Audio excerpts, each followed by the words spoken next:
Assalamualaikum warahmatullahi wabarakatuh.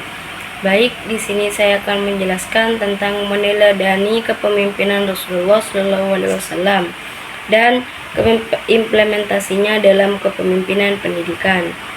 Yang pertama itu pendahuluan. Kepemimpinan Rasulullah SAW adalah model kepemimpinan ideal yang menggabungkan aspek spiritual, moral, dan sosial. Beliau bukan hanya pemimpin agama, tetapi juga pemimpin masyarakat, politik, dan pendidikan. Yang kedua itu pondasi kepemimpinan. Ada siddiq, amanah, tabligh, dan fatonah. 4 sifat utama Rasulullah SAW merupakan pilar dalam pembangunan sistem kepemimpinan yang bermartabat dan efektif. Yang ke-1 itu siddiq atau jujur.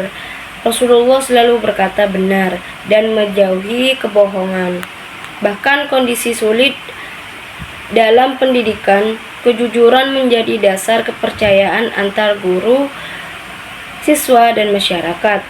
Yang kedua itu amanah, artinya dapat dipercaya.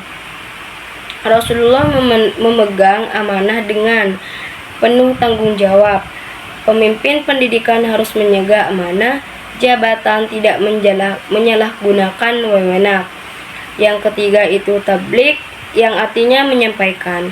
Rasulullah menyampaikan wahyu dengan jujur tanpa menyembunyikan kebenaran.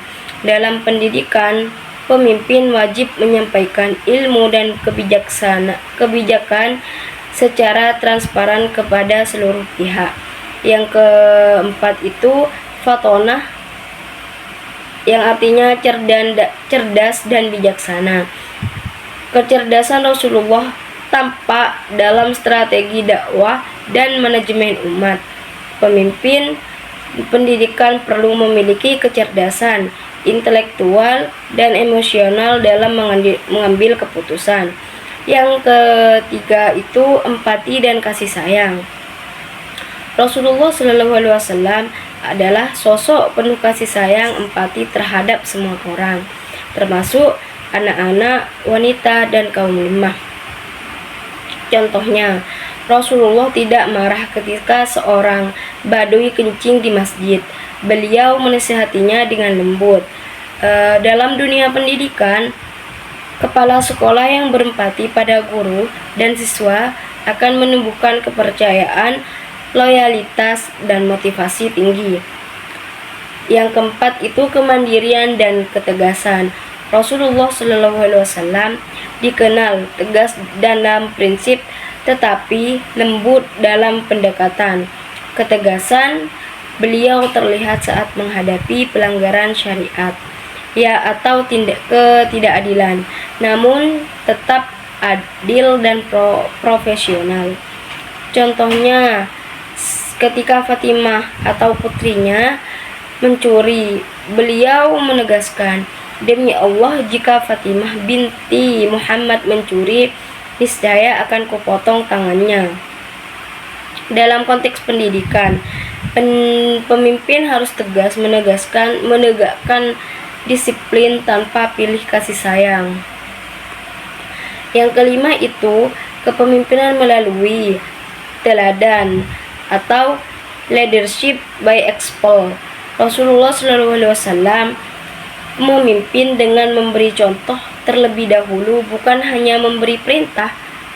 Beliau ikut bekerja saat membangun Masjid Nabawi, ikut berperang, dan membantu pekerjaan rumah tangga. Dalam dunia pendidikan, guru dan kepala sekolah harus menjadi role model bagi peserta didik dan tenaga kependidikan. Yang keenam itu implementasi dalam pendidikan, kepemimpinan pendidikan. Yang pertama itu menerapkan nilai siddiq, amanah, tabligh, dan fatonah dalam manajemen sekolah. Yang kedua, mengutamakan empati dan kasih sayang dalam pembinaan guru dan mahasiswa dan siswa. Tegas dan mandiri dalam mengambil keputusan bijaksana. Yang keempat itu menjadi teladan akhlak dan integritas bagi seluruh civitas sekolah. Yang kelima itu mendorong partisipasi dan keadilan dalam setiap kebijakan pendidikan. Yang ketujuh itu kesimpulan.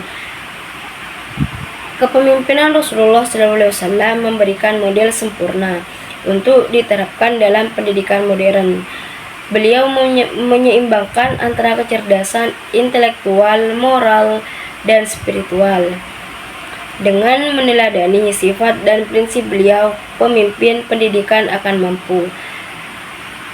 Yang pertama itu membangun lingkungan pendidikan yang berakhlak, adil, dan penuh kasih sayang.